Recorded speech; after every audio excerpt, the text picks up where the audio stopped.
Inner engineering खंड 2। भक्ति एक अनूठा आयाम। अधिकतर लोग सावधानी से जीते हैं। वे अपने प्रेम और खुशी को थोड़ी थोड़ी मात्रा में तोलकर बाहर लाते हैं, क्योंकि वे डरते हैं कि कहीं ये ख़त्म न हो जाए।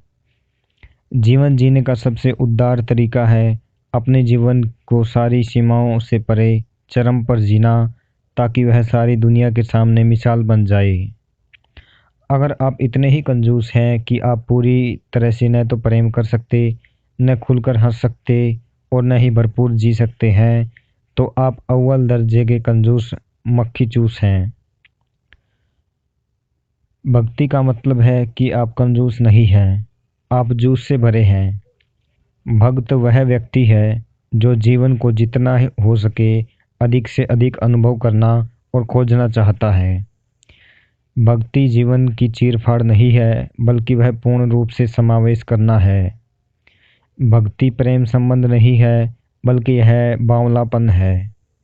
प्रेम खुद ही दीवाना होता है, लेकिन उसमें थोड़ी बहुत अक्लमंदी बची रहती है। आप उससे फिर भी लौट सकते हैं। भक्ति में अक्लमंदी का लेश मात्र भी नहीं होता। उससे बाहर आने का कोई तरीका नहीं है। भक्तों के पास जीवन का मधुरतम अनुभव होता है। हर कोई सोच सकता है कि वे मूर्ख हैं, लेकिन वे धरती पर सबसे अच्छा वक्त गुजार रहे होते हैं। अब आप ही तय कीजिए कि मूर्ख कौन है। जब मैं कहता हूँ भक्ति, तो श्रद्धा या विश्वास की बात नहीं करता। विश्वास बस नैतिकता की तरह है। जो लोग किसी चीज़ में विश्वास करते हैं, उन्हें अक्सर लगता है कि वे दूसरे से बेहतर हैं। जिस पल आप किसी चीज़ में विश्वास करते हैं, तो बस इतना ही होता है कि आपकी मूर्खता को आत्मविश्वास हासिल हो जाता है। आत्मविश्वास और मूर्खता का मेल बड़ा खतरनाक होता है, लेकिन आमतौर पर ये साथ साथ होते हैं। अगर आप अपने आसपास की दुनिया को देखना शुरू करते हैं, तो आपको साफ साफ समझ में आ जाएगा कि आप जो जानते हैं वह इतना कम है कि आत्मविश्वास के साथ काम करने का कोई तरीका नहीं है। विश्वास इस समस्या को दूर कर देता है। यह आपको ज़बरदस्त आत्मविश्वास दे देता है, लेकिन आपकी मूर्खता का इलाज नहीं करता। भक्ति कोई क्रियाकलाप नहीं है, यह किसी एक या दूसरी चीज़ के प्रति नहीं होती। भक्ति किसके प्रति है, यह महत्वपूर्ण नहीं है। बस इतना ही है कि भक्ति में आप अपने भीतर सारे विरोध विसर्जित कर देते हैं, ताकि चैतन्य सांसों की तरह आसानी से बह सके। ईश्वर कोई ऐसा नहीं है जो वहाँ ऊपर बैठा हो, वह आपके जीवन में हर पल मौजूद एक जीवंत शक्ति है।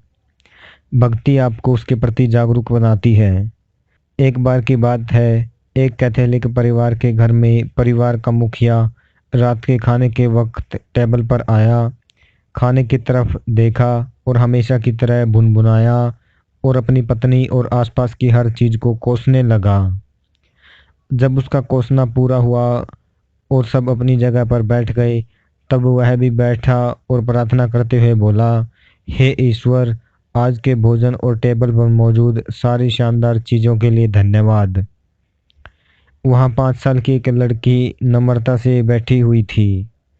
आपने देखा होगा कि 5 साल के बच्चों के लिए हमेशा एक तकिया या कुशन कुर्सी पर रखा जाता है, ताकि वे टेबल तक पहुंच सके, लेकिन फिर भी वे प्लेट तक वाकई कभी नहीं पहुंच सकते। तो उस 5 साल की लड़की ने, जिसकी गर्दन टेबल तक थी, सिर ऊंचा करके कहा, डैडी, क्या ईश्वर हमारी सारी प्रार्थनाएं सुनते हैं? उसके अंदर का ईसाईपन तुरंत जाग उठा और उसने कहा, हाँ, क्यों नहीं। हम जितनी भी प्रार्थनाएं करते हैं, वह हमेशा उन्हें सुनता है। तब वह लड़की कुर्सी में थोड़ा नीचे धंस गई, क्योंकि वह विचारों में डूब गई थी। कुछ देर बाद उसने सिर निकालकर कहा, लेकिन डैडी, क्या वह दूसरी बातें भी सुनता है जो हम कहते हैं? हाँ, हमारे जीवन के हर पल ईश्वर हर चीज़ को सुन और देख रहे हैं जो हम कहते हैं और करते हैं। तब वह फिर थोड़ा नीचे हुई और पूछा, डैडी, तब वे किन बातों पर विश्वास करते हैं? मुझे बताइए, भगवान को किस पर विश्वास करना चाहिए, आपकी प्रार्थना पर या आपकी गालियों पर? वह जरूर पूरी तरह से भ्रमित हो गया होगा। उसने हार मान ली होगी। चूंकि हम जीवन के सबसे सूक्ष्म पहलू को भी व्यवस्थित या संस्थागत बना देते हैं, इसलिए अचानक हर चीज अपनी जीवंतता खो देती है और बेजान हो जाती है। हर किसी के मुंह से वही शब्द तोते की तरह बोले जाते हैं, लेकिन उनके कोई मायने नहीं रह जाते। जब हम कोई ऐसी चीज कहते हैं जिसके हमारे लिए कोई मायने नहीं होते, जो हमारे भीतर वाकई आग की तरह नहीं जलती, तो यह झूठ बोलने के समान है। तब चुप रहना वास्तव में बेहतर होगा। हम हमेशा उनकी नकल करने की कोशिश कर रहे हैं जिन्हें हम अपना मार्गदर्शक या आदर्श मानते हैं। जब किसी ने 2000 साल पहले कुछ उसी तरह की चीज कही, तो वह उसके लिए कारगर हुई, क्योंकि उसके हृदय में उसके लिए ज्वाला थी। वह उस सत्य की वजह से कारगर हुई जो उसके भीतर प्रज्वलित था, न कि उसके बोले हुए शब्दों की वजह से। भक्ति कोई ठंडी या उत्साहहीन चीज नहीं है। वह कायरों के लिए नहीं है। यह आग है। भक्ति जलती रहती है।